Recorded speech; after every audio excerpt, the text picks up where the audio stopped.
some TV shows are expected to be hits. They have flashy casts, a lot of promotion behind them and a ton of buzz. It wasn't a surprise when Lost was a hit, for example. Then, there are the shows that surprise and delight us when they become hits. Some hits began life as mid-season replacements. Others struggled with ratings for a couple of years before taking off. Here is a collection of TV shows that became surprising hits. While we could be talking about the original British version of The Office, we are talking about the American version in this instance. People were a little puzzled by the mockumentary starring Steve Carell in the first season. The Office felt too much like its British counterpart. However, Carell then became a movie star thanks to The 40-Year-Old Virgin, and the show became extremely popular on iTunes. Suddenly, The Office was a hit, and it would last for over 200 episodes. You may also like 20 Facts You Might Not Know About Twister. The chronicles of Seinfeld have been well catalogued, going back to the original pilot when the show was called The Seinfeld Chronicles, and Elaine wasn't even a character. It began life as a mid-season replacement, and it was a ratings dud for years. NBC would have been justified in canceling it, but the network had faith in the show. That faith paid off, of course, as Seinfeld is now regarded as perhaps the most iconic 90s sitcom. Follow us on MSN to see more of our exclusive entertainment content. The initial success of Saved by the Bell is a bit surprising. It was a spin-off, or perhaps a reboot, of an unsuccessful kids show called Good Morning, Miss Bliss, that aired on Disney Channel for a season. NBC wanted to keep an audience of kids who were growing out of watching cartoons, so they decided to take a gamble on Zach Morris and the gang. It worked, as the show lasted for several seasons and through 2 spin-offs.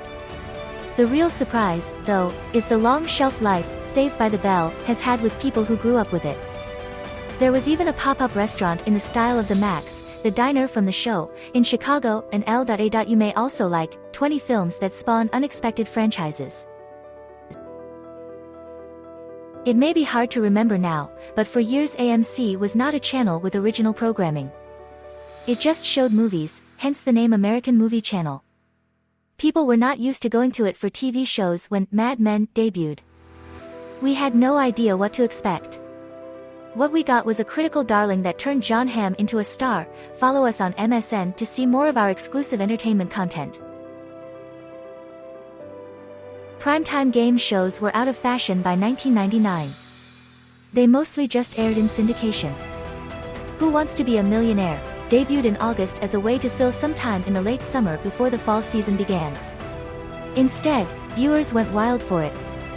It was relaunched as an hour-long show in November and would eventually become so popular they aired it 5 nights a week and spawned a bunch of imitations. You may also like the best TV character rivalries.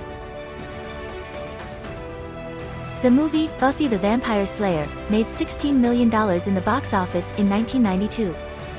It was forgettable, and few people remembered it when the WB decided to turn it into a TV show. With Sarah Michelle Gellar now in the titular role, Buffy made its TV debut in March 1997, replacing a forgotten show called Savannah. It took a little while to get going. The first season has some really cheap special effects, but eventually, Buffy the Vampire Slayer became a cult classic that would run for 7 seasons across 2 networks. Follow us on MSN to see more of our exclusive entertainment content. As the old saying goes, if at first you don't succeed, that seemed to be a lesson Chris Carter, creator of The X-Files, took to heart. When he first pitched his sci-fi show to Fox, the network passed on it. He tweaked it a bit, took it back to Fox and, this time, got a green light. In due time, it would be one of the most popular shows, and certainly the most popular drama, on the growing Fox network. You may also like the Essential David Bowie playlist. Yes, believe it or not, the iconic show that has been on the air for 30 seasons was a surprise hit. Just put yourself in the mindset of a person in 1989. It had been years since there was a primetime animated comedy on TV. Fox was a new network that was still trying to attract viewers. The Simpsons could have easily flopped. Many were skeptical. Instead, audiences went wild. Bart Simpson quickly became a pop culture icon, soon followed by his father Homer, and history was made. Follow us on MSN to see more of our exclusive entertainment content. Okay, so you've got a kids show about teenagers who are some sorts of superheroes. However, a bunch of the show is stock footage from Japanese shows. The creators just took some American kids and had them act out some scenes to splice that Japanese footage together and threw in some dubbing. Sounds terrible, doesn't it? Critically speaking, it was, but kids didn't care. Mighty Morphin Power Rangers became a phenomenon among kids in the 90s. A lot of them probably didn't even realize just how much stock footage they were watching. You may also like the Essential Fleetwood Mac playlist. While it feels weird to hear now, the original Star Trek series wasn't that popular when it first aired. It only lasted a few seasons. It really had to fight for that last one, and it wasn't until it got into syndication that it became a big hit. It would then take 20 years before they decided to take a shot at a new Star Trek series. No network wanted Star Trek, The Next Generation, so they had to settle for syndication. Patrick Stewart has said he didn't unpack his stuff for the first 6 months of making the show, as he was sure it would flop. Instead, it would last for 178 episodes and spawn movies. Follow us on MSN to see more of our exclusive entertainment content. Mad Men had debuted on AMC prior to Breaking Bad, but it was the second original show out of the gate for the network. While Mad Men was getting a little traction, the network was still new to the game. Plus, Breaking Bad has a premise that could have easily fallen through. It was the dad from Malcolm in the Middle cooking meth. Indeed, the first season didn't grab viewers, but eventually people caught on. By the time it ended, Bryan Cranston and Aaron Paul were getting Emmys, and the show was a hit. You may also like the 25 best Kirby video games. Talk about an underdog story. The three men behind It's Always Sunny, who also happen to be three of the stars, made the pilot on their own to shop around to networks. They got FX to pay for a super cheap first season, but nobody watched it. John Landgraf, president of FX, told them they liked the show, but changes were needed. Danny DeVito agreed to join the show, and now, Always Sunny has been on TV for 15 seasons. Follow us on MSN to see more of our exclusive entertainment content. Happy Days spawned several spin-offs, but it was itself a spin-off. In fact, a failed pilot for the show ended up on an episode of Love, American Style. Then, Ron Howard ended up in American Graffiti, and suddenly people were interested in the show again. Happy Days was a mid-season replacement show, so obviously expectations weren't high. Indeed, the first season got middling ratings. Then they decided to focus more on a charismatic biker called The Fonz, and the rest was history. You may also like the 50 greatest Rolling Stones songs. The Sopranos wasn't the first original show on HBO. It is the one that made it a TV powerhouse, though. The Sopranos was a dark drama focused on a loathsome protagonist. This was not yet common on television. It was a big swing, but HBO knocked it out of the park. Every success the network had after The Sopranos was hard to consider a surprise. Follow us on MSN to see more of our exclusive entertainment content. Fox, as a network, debuted in October 1986. Married, with Children aired its first episode in 1987. It was basically the first show the network put out there to introduce itself. On top of that, it was a crass sitcom, a family show that luxuriated in showing dysfunction. There was a lot of controversy around Al, Peg, and the rest of the Bundy family. That controversy may have helped turn it into a surprise hit, though. In the end, Married, with Children aired for a decade, helping establish Fox as a network. You may also like the 20 best songs about the music industry.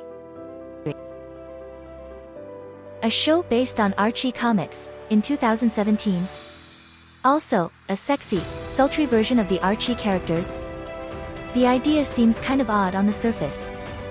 Would the CW's audience care? Did any of them even know anything about Archie, Betty, and the rest of the Riverdale gang? Well, maybe the origins of the show didn't matter. It's a bunch of attractive 20-somethings in a primetime soap opera. That's often a recipe for a hit, even if the idea of sexy Jughead seems bizarre. Follow us on MSN to see more of our exclusive entertainment content. It was a long, twisted road to success for Three's Company. Though they were remaking a British show, the adaptation process was a tricky one. The first pilot failed, and then the show was ordered as a mid-season replacement after a second pilot was shown. However, they were unhappy with the actress who played Chrissy, so even though the show had been ordered, they produced a third pilot, this time with Suzanne Summers in the Chrissy role. After all that, it was still a mid-season replacement show expected to air 6 episodes and be cancelled. Instead, audiences loved it, and it lasted 8 seasons, even though the cast went through a lot of changes, including replacing Summers after the 5th season. You may also like the 20 best songs with a city in their name. There have been many popular Nick cartoons. However, they rarely capture the zeitgeist. Kids loved Rugrats, but Rugrats only lasted a few seasons, and it didn't create a huge cultural phenomenon.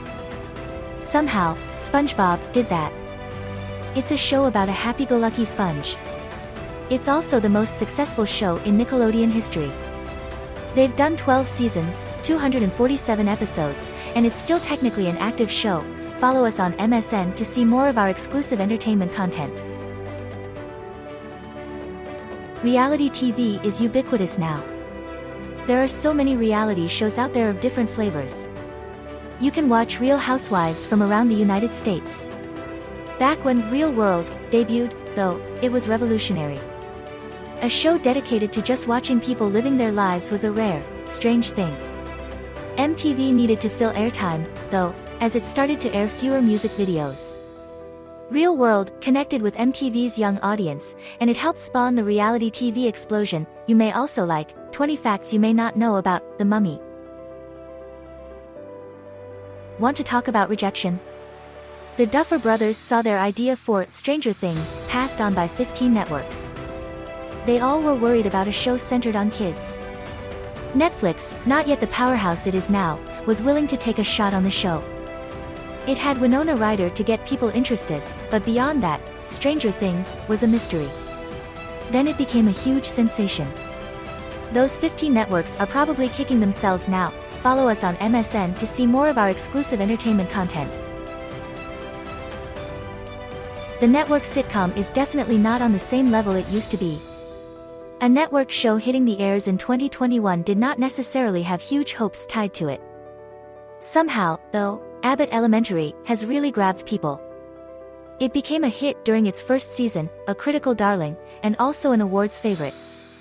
Cheryl Lee Ralph even won the Outstanding Supporting Actress in a Comedy Series award at the Emmys. You may also like 20 songs you didn't know were written by other artists. Canadian television. Even many Canadians don't watch much of it. Schitt's Creek was a CBC show, Canada's answer to the BBC, that aired in America on the Pop Network. Then, after its 3rd season, it arrived on Netflix. People started catching up with it, and suddenly, Schitt's Creek was as big as any sitcom. Even though it was primarily watched on Netflix as opposed to on either network where it aired, Dan Levy's show really took off, became perhaps the hit comedy of the COVID-19 pandemic, and won all 7 major comedy awards at the Emmys for its final season. Canadian TV has never been so popular. Did you enjoy this slideshow? Follow us on MSN to see more of our exclusive entertainment content.